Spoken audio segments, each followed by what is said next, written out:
find it interesting that corn is turning for the better, but I think it has merit and it has years to go. Centres commerciaux et les entrepôts logistiques de performance, plus de 25% depuis que vous gérez le Père Noël existe sur les marchés financiers. Les centres commerciaux sont plutôt en haut. JP Morgan especially. Jusqu'à la trentaine de lignes pour un univers de We think 1 is ultimately targeted.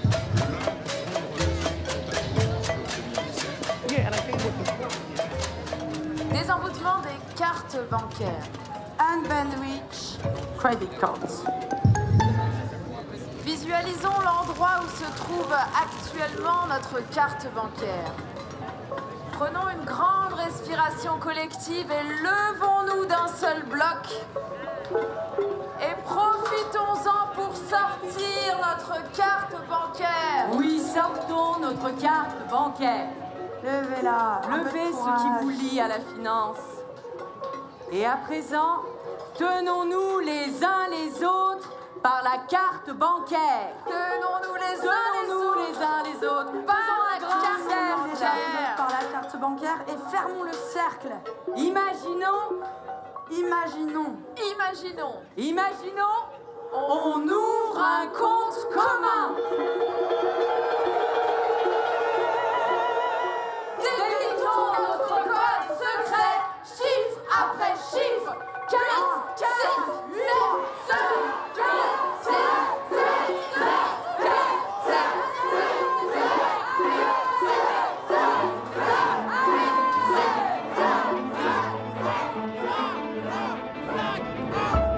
7. Do you also think that your bank cards are possessed, that finance is a higher force that influences our entire existence?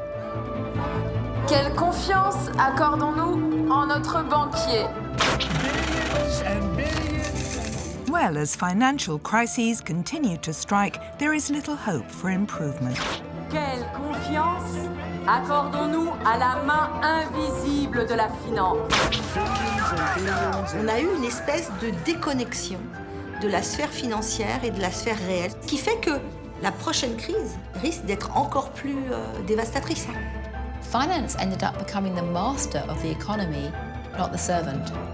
How could you not be angry at the way in which tens of millions of people were thrown into misery and unemployment, and the banks, which guaranteed the incomes of a tiny elite, were subject to such generous rescue? Wie wird eine Krise in der Zukunft aussehen? Das ist unmöglich zu sagen, aber klar ist auch, dass eine Krise immer die Schwächsten am härtesten trifft. On est foutu. on n'est pas très bien.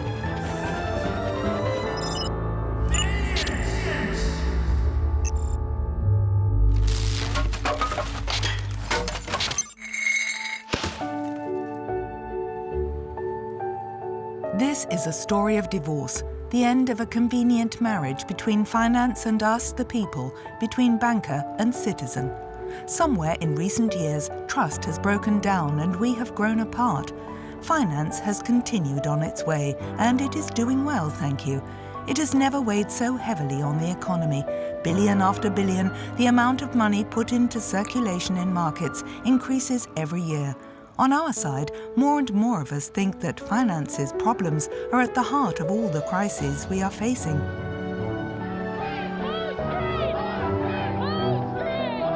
First came the economic crisis, which brought its share of austerity, then democratic crises, which crack our societies, and finally the ecological crisis, which should hopefully mobilize us all to take action. It's as though their billions of dollars will never meet our needs. As if global finance has cast a spell on our bank accounts and made us dependent on its good health. When did politics lose control of finance? What can explain this feeling of distance and of helplessness against financiers? But above all, are we ready to take on a new crisis?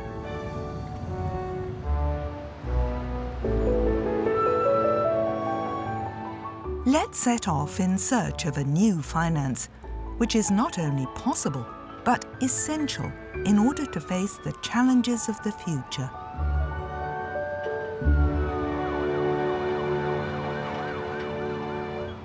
Das Finanzsystem ist enorm wichtig für jede Volkswirtschaft.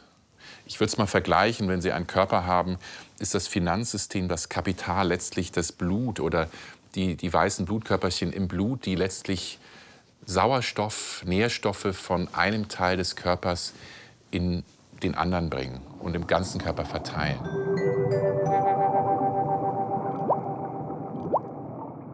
Si on revient à ce que doit être la finance, une vision un peu normative, la finance, elle est censée faire quoi? Elle est censée financer l'économie, c'est-à-dire faire que chaque individu ou chaque firme, institution ne soit pas contraint à chaque moment donné du temps par les revenus qu'il a. C'est-à-dire que ce qui vous permet d'acheter une voiture si la vôtre lâche, par exemple, ou ce qui vous permet de remplacer votre frigo ou n'importe quoi, c'est bien le fait que si vous n'avez pas l'argent, vous pouvez emprunter. Donc voilà, première chose, le financement. Et évidemment, du côté de la production, le financement de l'investissement. On finance un investissement parce qu'on anticipe que les profits que ça va permettre de faire permettront de rembourser le financement. Donc si vous voulez, ça dessert la contrainte budgétaire, ça permet de se projeter dans l'avenir, c'est vraiment le propre d'une économie de marché. Et en ça, c'est très très positif. There is no finance without credit, and there is no credit without a banker. Ah, the banker. This reassuring fatherly figure who watches over our savings and always gives good advice. Here's our money management booklet. It'll help you get out of debt, keep your budget balanced, and assist you to live within your income. We'll gladly help you with any of your financial problems. Bring them here to me, or write to our research department at headquarters. Oh, thank you. Thank you, sir. But that was before.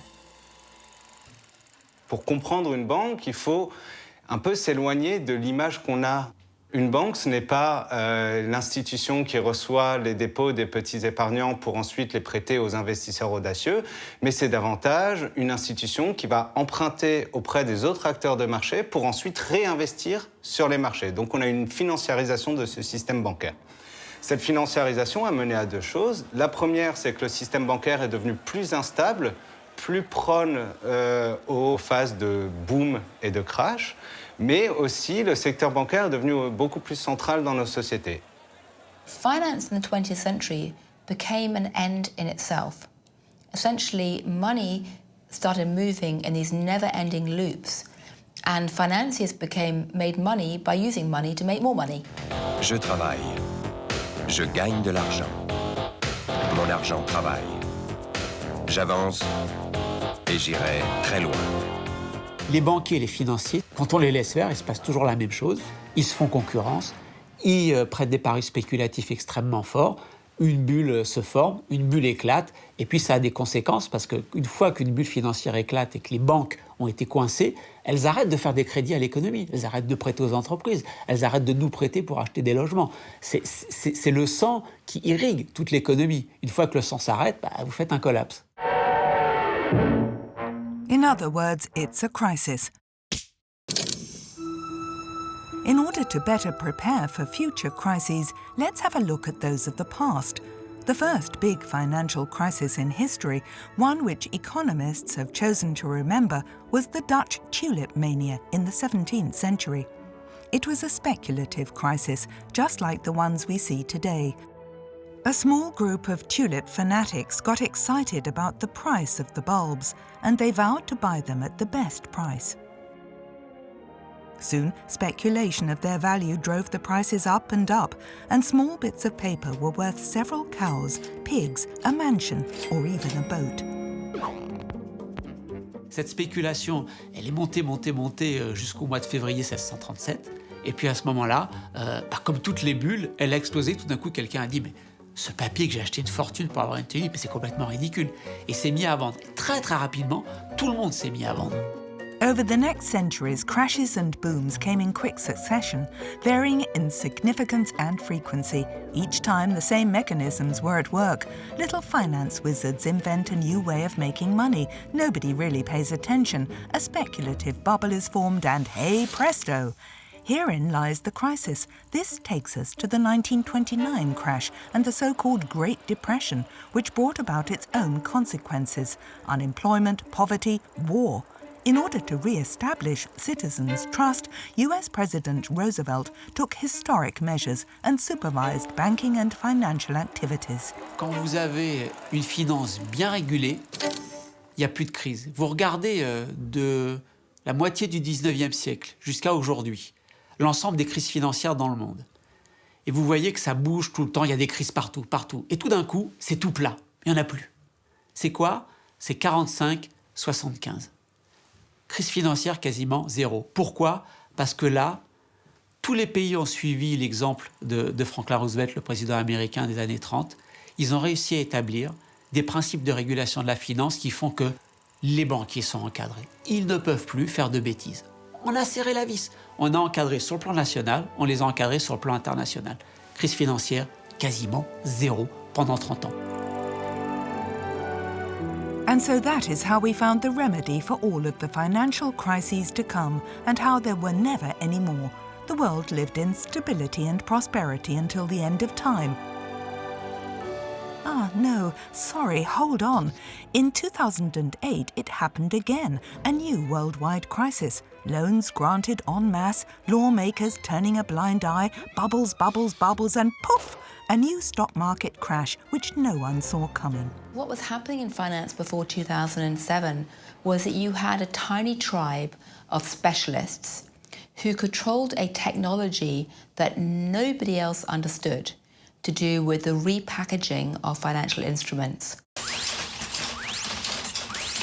And because they had sole control of this technology and this knowledge, and because they spoke a language which was completely incomprehensible to anyone else, I used to say they spoke financial Latin, like the priests in the medieval Catholic Church.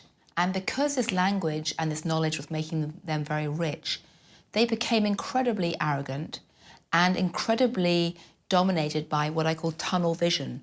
They simply couldn't see out of their tiny little worlds and couldn't see the consequences of what they were doing. C'est la volonté des financiers.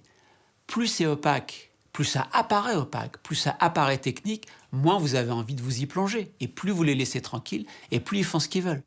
Rest assured, we're not going to tell you how securitization has enabled traders to issue CDOs and CDSs thanks to SPVs by investing in highly rated collaterals that eventually collapsed the subprime mortgage sector. Amen. Rather, let's try to understand how we ended up there, how we allowed these young wolves of Wall Street to do more or less what they wanted for 40 years.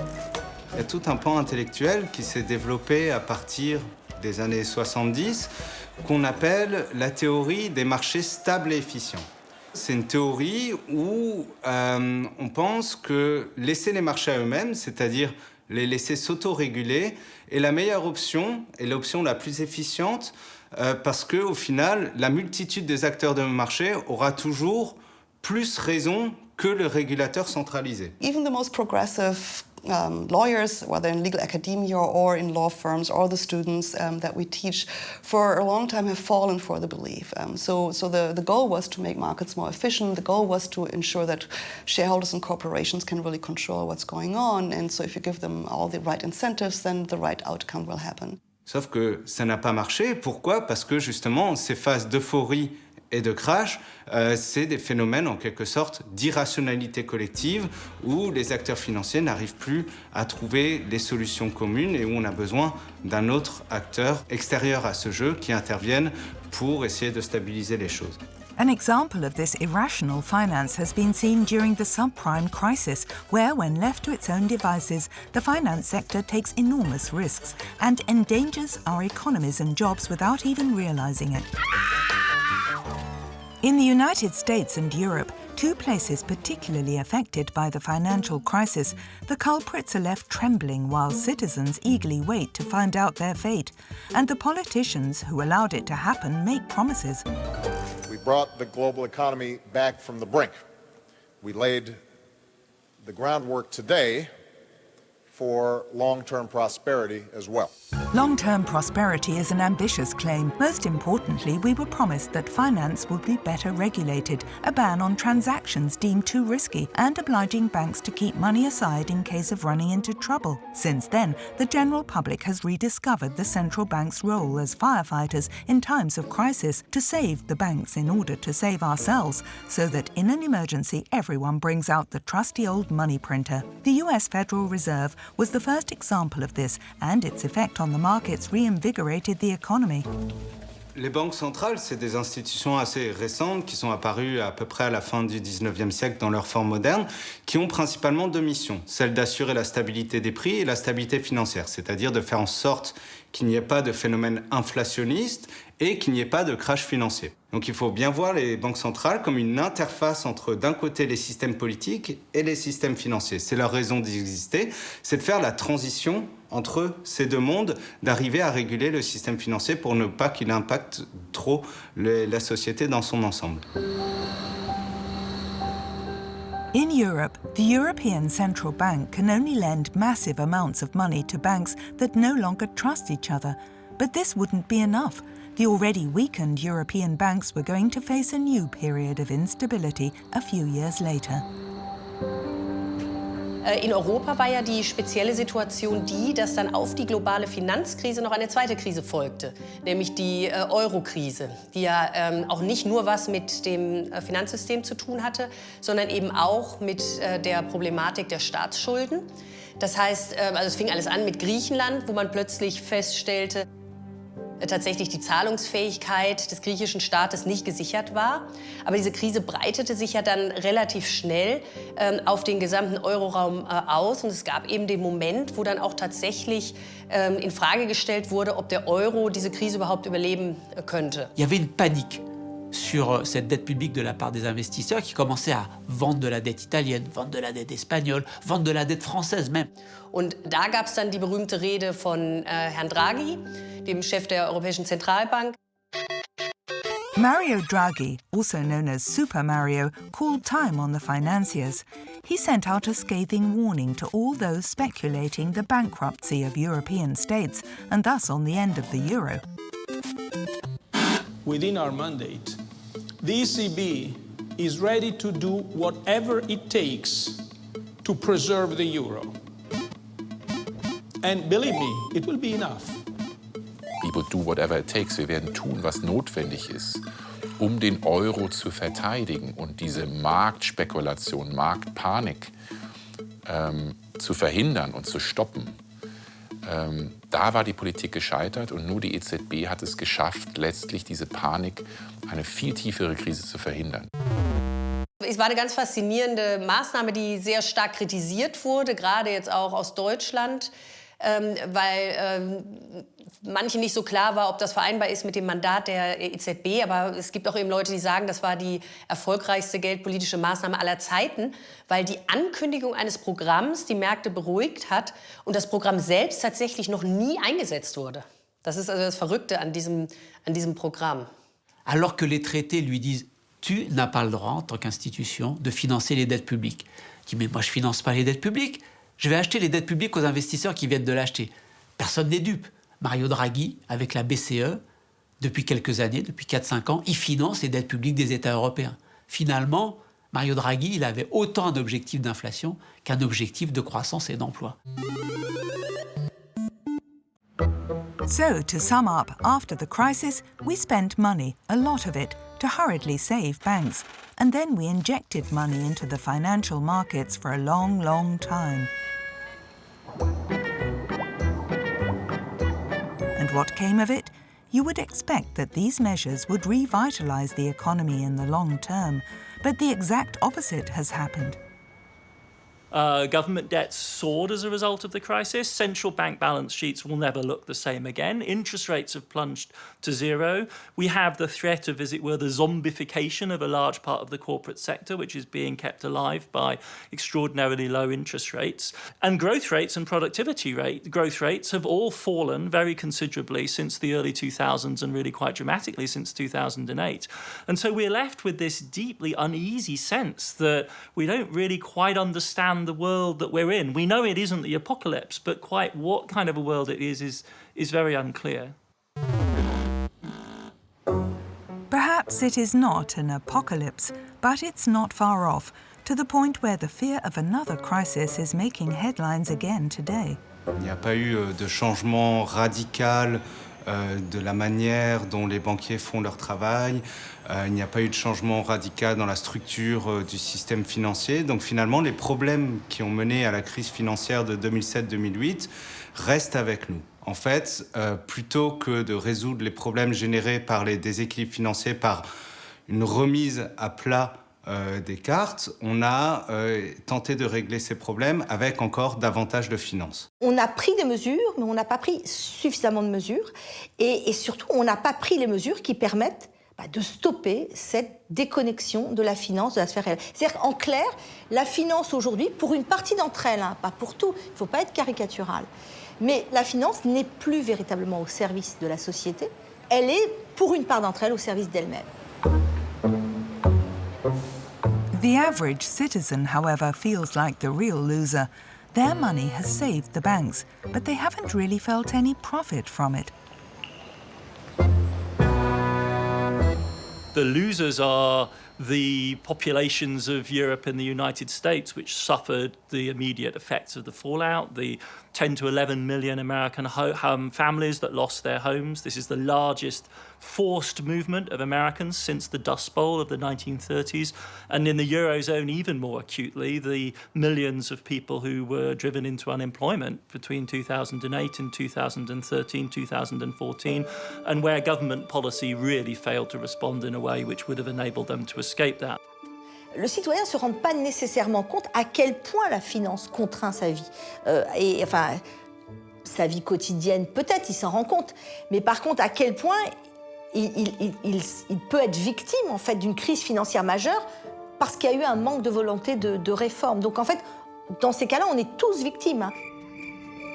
Why is finance still so unstable today, despite these repeated crises?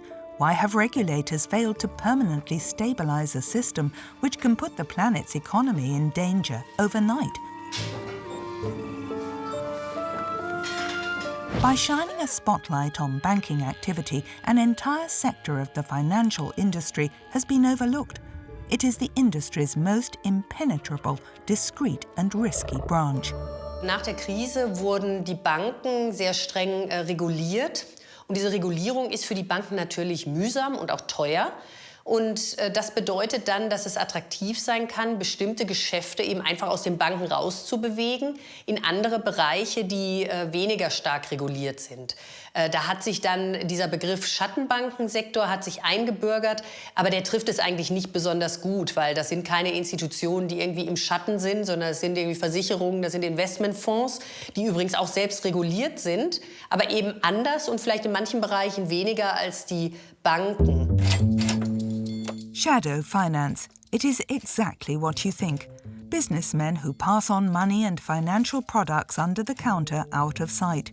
Except that doesn't happen in plain sight, on your doorstep and under your nose. Follow the guide.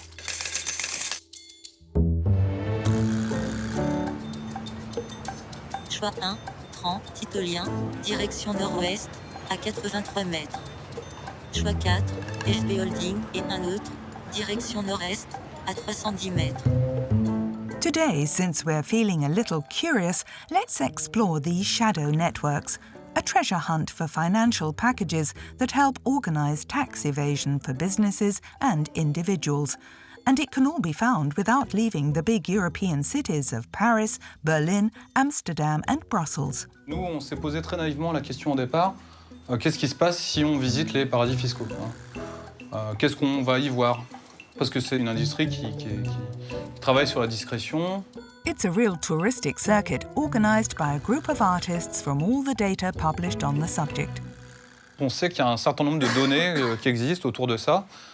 C'est des données qui sont particulièrement rebutantes, ça n'intéresse pas grand monde. Je veux dire, tout le monde a entendu parler des Panama Papers, mais personne s'est tapé les 800 000 adresses tranquillement dans son lit un soir. Donc on va vous demander, en faisant la balade, en fait, de faire des photos, d'enregistrer des sons, de manière justement à constituer une sorte de base de données des manifestations physiques de cette industrie. A priori, chercher les signes, peut-être des noms qui ont été arrachés, des logos ou des plaquettes qui ont été enlevées. On est face à quelque chose qui demande cette attention, qui demande voilà, à construire ces jeux de récit. Ah, mais c'est ici, la Cour des comptes. Mais oui, en plein la Cour des comptes, quoi. We are in a world where anybody can choose to set up, let's say, a corporation in the country or legal system of his or her choice. I can set up a corporation in the Cayman Islands because I may want to avoid paying taxes. And that corporation, even though it's a Cayman Island corporation, will be accepted as a corporation with all its privileges almost in any other country around the world. And so we have this disjuncture between democracies that create their laws and try to self-govern through law, and private parties that can pick and choose the legal systems from different countries to advance their own private interests. When the stories about the Panama Papers were published, they were published by a collaborative of journalists around the world in a way that anybody could access and see.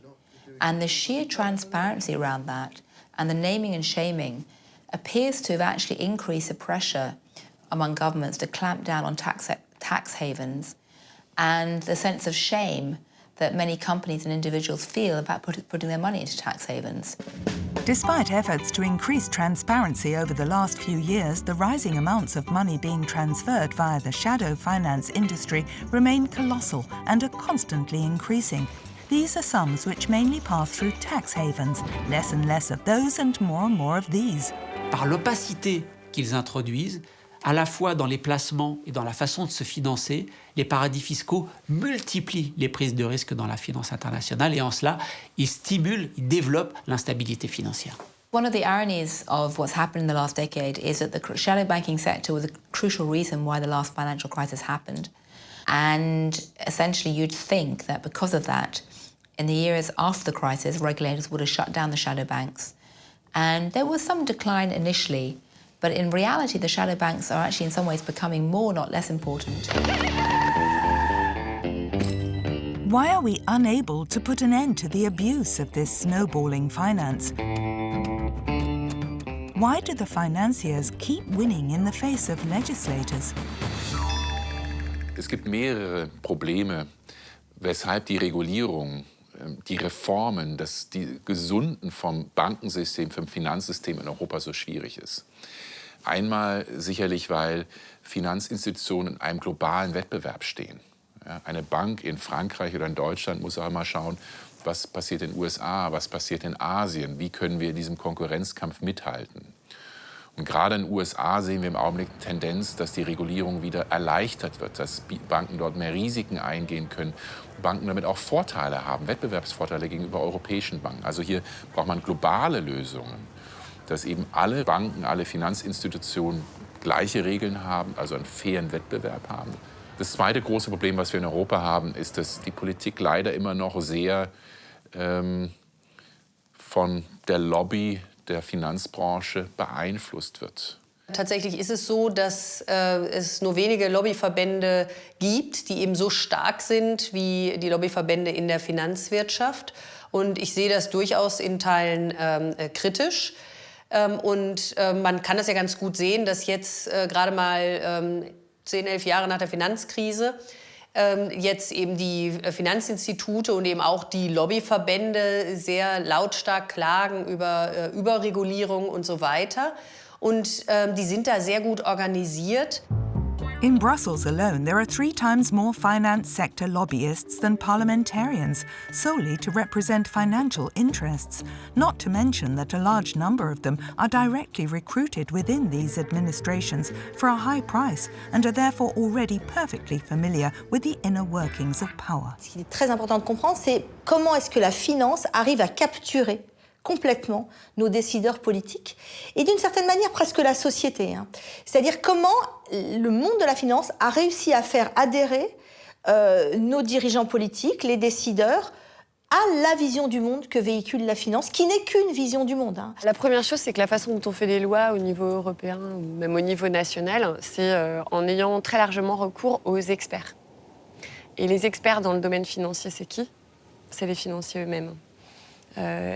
Il se trouve que comme c'est un secteur d'innovation, comme ils disent, ils passent leur temps à inventer des nouvelles techniques financières et que les régulateurs, les contrôleurs, les institutions de contrôle diverses auxquelles elles sont soumises normalement, eh bien, sont toujours en retard sur les pratiques financières. Let's be honest, as citizens we often blindly accept what experts tell us as the truth.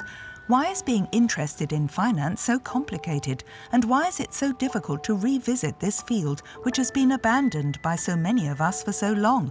And above all, where do we start?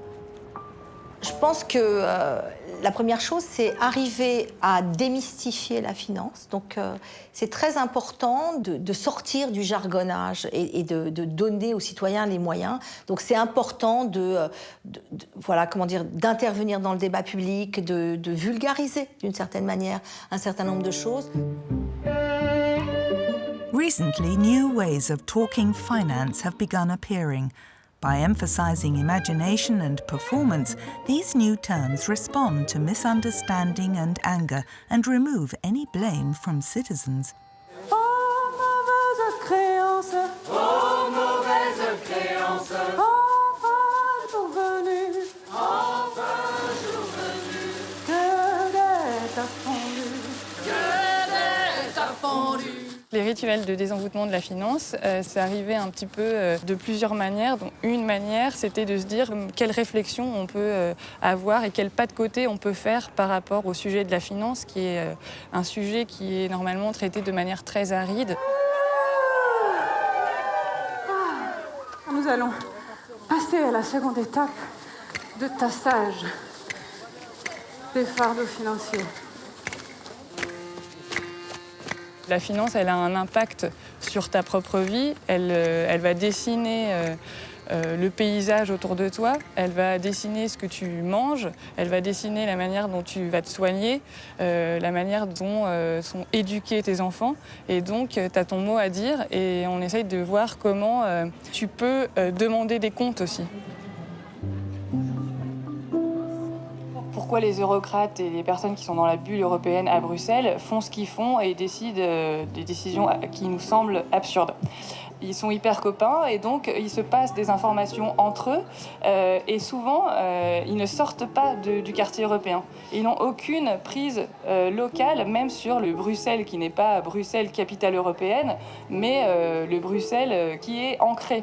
Et donc ne peuvent émerger que des solutions hors sol. La plupart des gens, quand on leur parle de banque de finances, l'évitement, c'est la stratégie la plus largement partagée sur ce sujet-là. Parce qu'on s'embête, en fait.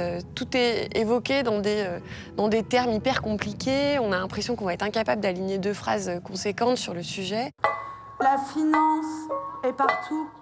La finance est partout. Finance is everywhere. Les milliards et millions de milliards des banques, des fortunes démesurées et des dettes abyssales nous sifflent aux oreilles à l'écoute des nouvelles. Laisser les questions économiques et financières dans les seules mains des experts n'est plus envisageable. La proposition rituelle est très construite et très pensée. Et parce qu'on a fait tomber des fétiches qui sont des représentations de la finance, parce qu'on s'est autorisé à se moquer d'eux, parce qu'on s'est autorisé à les mettre par terre et à les regarder de haut, il y a quelque chose qui se produit. À la fin du rituel, on est amené à afficher ensemble des unes de journaux. Ce journal s'appelle Le jour d'après. Donc c'est le jour après le désenvoûtement, le jour après qu'on ait vaincu ce système-là, c'est-à-dire qu'on ait réussi à reprendre le dessus. De plus en plus de supermarchés repris par leurs employés, une bonne nouvelle aussi pour les producteurs locaux. Le Crédit Agricole annule la dette des paysans en difficulté. On propose des titres de journaux qu'on a envie de voir, écrits demain, ou même maintenant, en fait, et surtout maintenant. Et ça, découvrir ça ensemble avec les gens qui ont participé avec le rituel, c'est drôle, on rit beaucoup, et puis c'est réjouissant. Il y a énormément de joie qui s'exprime pendant ces moments-là.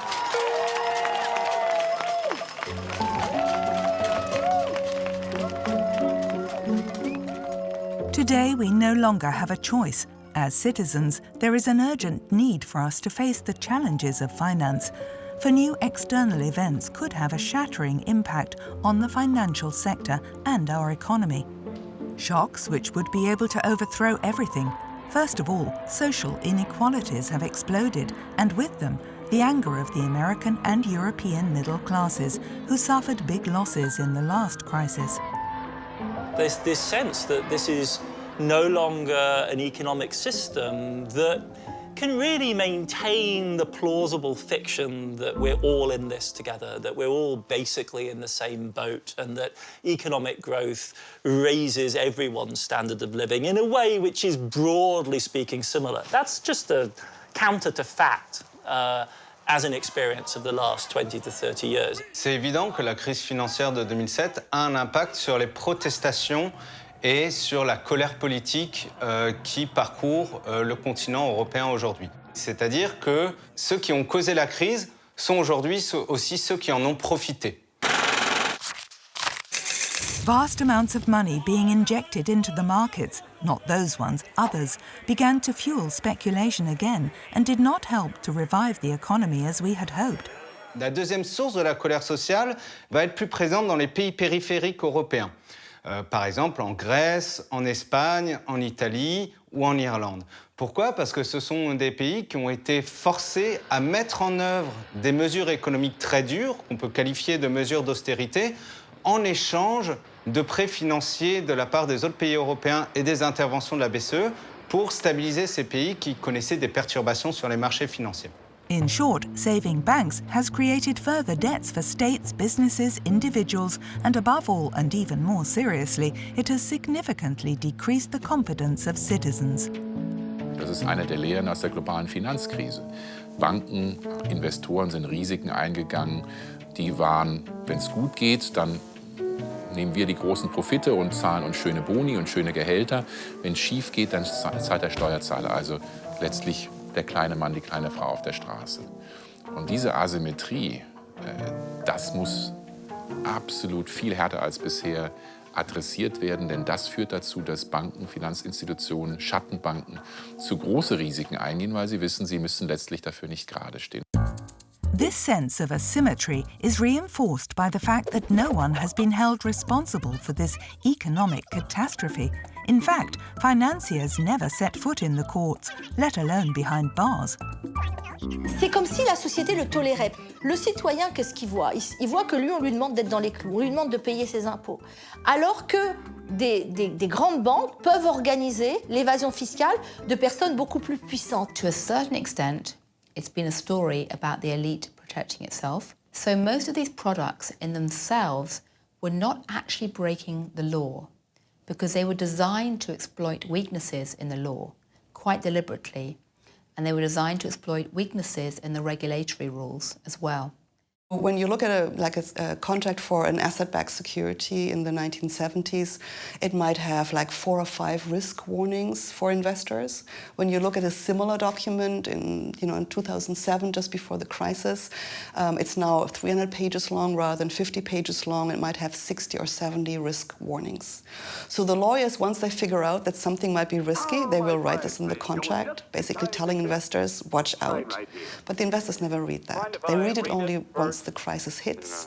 And the lawyers, of course, have made sure that they themselves and their clients are protected by disclosing all the risk factors. Mettre ces énergies-là, ces intelligences-là au service de modèles mathématiques qui sont censés être de l'innovation financière, mais qui ne servent que soit à éviter l'impôt, soit à éviter les réglementations. Mais qu'est-ce que c'est que ce détournement, quoi? De nouveau, c'est quelque chose, ce 2 poids 2 mesures, qui est une réalité. Je veux dire, il ne faut pas se mettre la tête dans le sable encore. Ça alimente le populisme et donc ça, ça effrite la démocratie, ça atteint la démocratie. And what do citizens do when they're angry and they think that democracy is no longer serving their interests? They use their vote ballot to cut off the helpless king's head and replace him with another who has more to offer. And this does not always happen harmoniously. And ironically, this is what creates instability in financial markets and then provokes a crisis.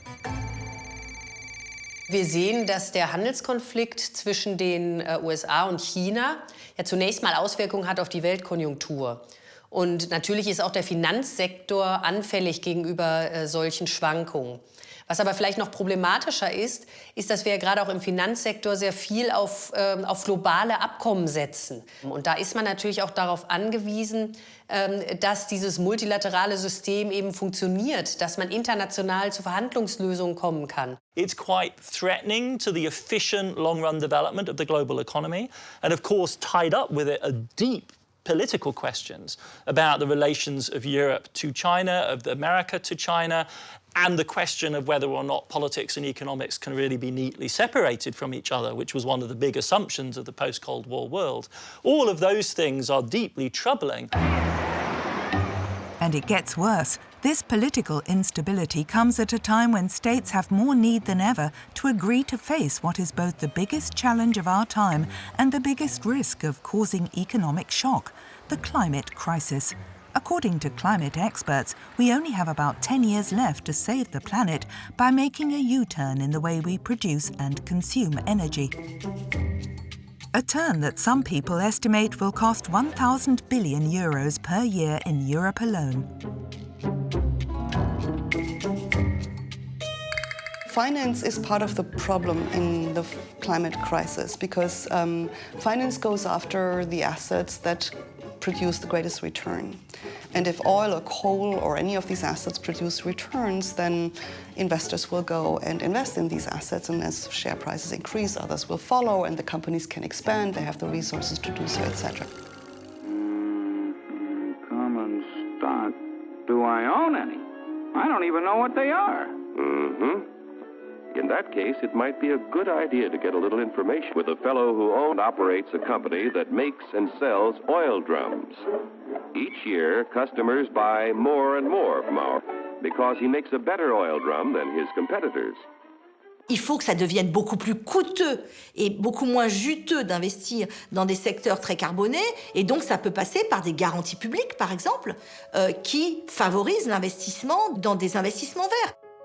Il faut que l'intervention publique dise « moi aussi, je vais mettre de l'argent et moi, je vous garantis un rendement sur un horizon assez long parce que vous privez, les horizons longs, vous ne savez pas ce que c'est. » If we're serious about the climate change push, we need a whatever it takes moment. We need central bankers to actually creatively employ the enormous power that it's at their disposal. Finance can easily be part of the solution. One day, will we do for the climate what we did for banks during the last crisis? Should we ask our central banks and particularly the ECB to finance the ecological transition? Plutôt que de racheter des titres sur les marchés financiers de manière indifférenciée, la Banque centrale européenne pourrait davantage affiner ses instruments monétaires et financer des activités qui aideraient à la transition écologique ou à réduire les inégalités. Et donc, pour ça, il faut l'aider en quelque sorte, il faut lui donner la légitimité démocratique pour pouvoir réorienter ces instruments de politique monétaire vers des objectifs écologiques ou sociaux.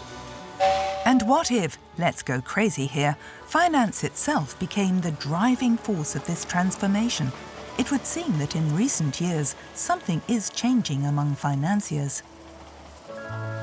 Le gouverneur de la Banque centrale britannique, Mark Carney, il a fait un discours il y a quelques années qui a surpris tout le monde en disant « mais demain, moi, j'ai peur pour les risques que vous prenez à droite à gauche dans la finance, mais j'ai encore plus peur du fait qu'un jour, à cause du réchauffement climatique, vous allez avoir des clients qui ne vont pas pouvoir vous rembourser parce qu'ils vont être dans une situation terrible. Ne pas traiter le réchauffement climatique, c'est mettre de l'instabilité financière internationale. Et vous, financiers, vous, banquiers, vous devez vous préoccuper de ce sujet. Parce que moi, en tout cas, il me préoccupe et je peux vous dire qu'en tant que régulateur, je vais commencer à regarder de plus en plus près ce que vous faites. Because climate change is expensive, very expensive. It costs more than $300 billion every year, according to the UN, which is double what it cost less than 20 years ago. So much so that the financial players themselves are starting to show signs of eco-anxiety. There's a whole new branch of finance developing, which is trying to take a much more responsible vision of finance and They're doing that partly because some bankers believe in it, partly because many of their clients are demanding that, and they want to basically reshape the image of finance in the 21st century. But also because people are realizing that issues like the environment could have big impact on the prices of assets going forward, and the financial system has to get ready. You can say, being cynical, that that's just a kind of cynical game and people are doing greenwashing and pretending to embrace these ideas. Or you can say, actually, revolutions happen when more people think it's dangerous to stand aside than to get involved. And what if we were wrong? What if finance was not the enemy we needed to defeat, but rather the ally we needed in order to face the challenges of tomorrow? And what would be our role as citizens in this revolution? It might be time to hold our bankers accountable. Comprendre la finance, c'est pas seulement comprendre que quand vous placez 100 € à 10% par an, vous avez combien au bout d'un an. C'est pas ça simplement l'éducation financière des Français ou des Européens. C'est savoir que leur banque joue un rôle clé, que l'argent qu'elles laissent dans leur banque joue un rôle clé, et que nous, citoyens, on doit comprendre ce rôle, on doit être des acteurs de la vie démocratique, du débat démocratique sur la monnaie et sur la finance. Regardez où est-ce que votre banque investit sur les marchés, regardez quels sont les critères éthiques que votre banque suit, et peut-être si votre banque n'est pas à la hauteur finalement de vos valeurs, c'est devenu très simple aujourd'hui de changer de banque. Ganz entscheidend wäre, dass wir die finanzielle Bildung verbessern. Das ist also tatsächlich ein Riesenthema und ich glaube, die Menschen unterschätzen das, wie wichtig es ist, dass sie eben auch in der Lage sind, ihr Geld zum Beispiel vernünftig anzulegen.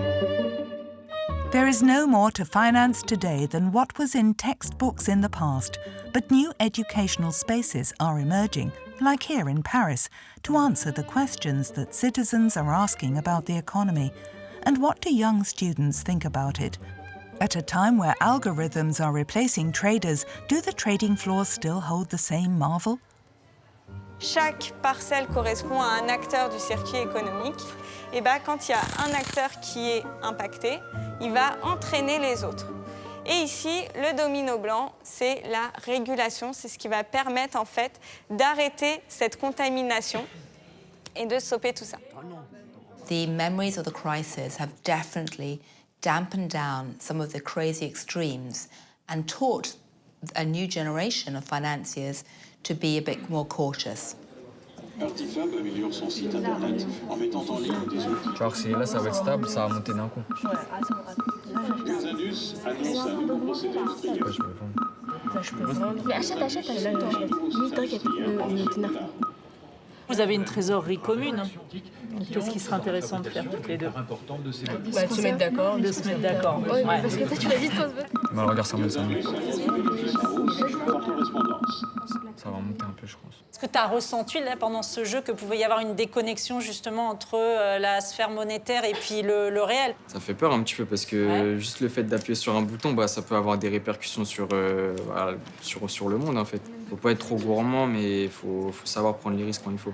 Le plus difficile, je dirais en tout cas, ce serait de rester connecté à la réalité parce que on est devant un écran, il y a des chiffres et on voit pas forcément directement les répercussions que ça a dans la vraie vie.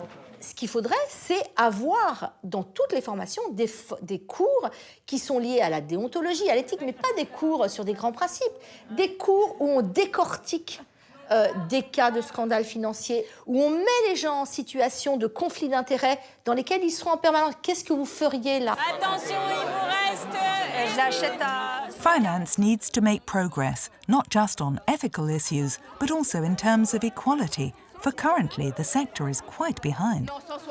Je passe pas. 130, est-ce que c'est bon? Alors Inès, vous verriez, vous, travailler en tant que trader?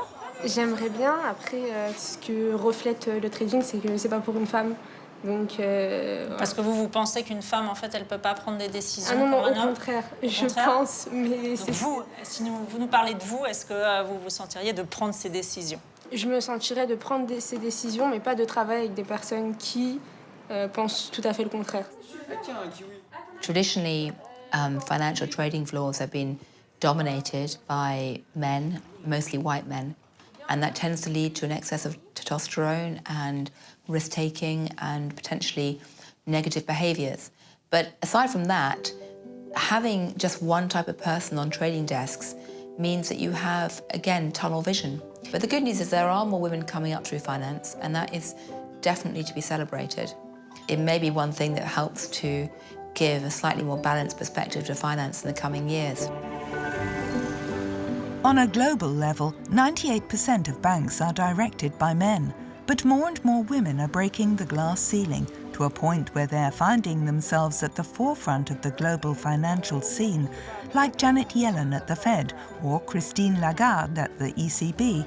In this sense, we could say that this could be enough to revolutionize finance. We shouldn't exaggerate, but we still have the right to hope, right?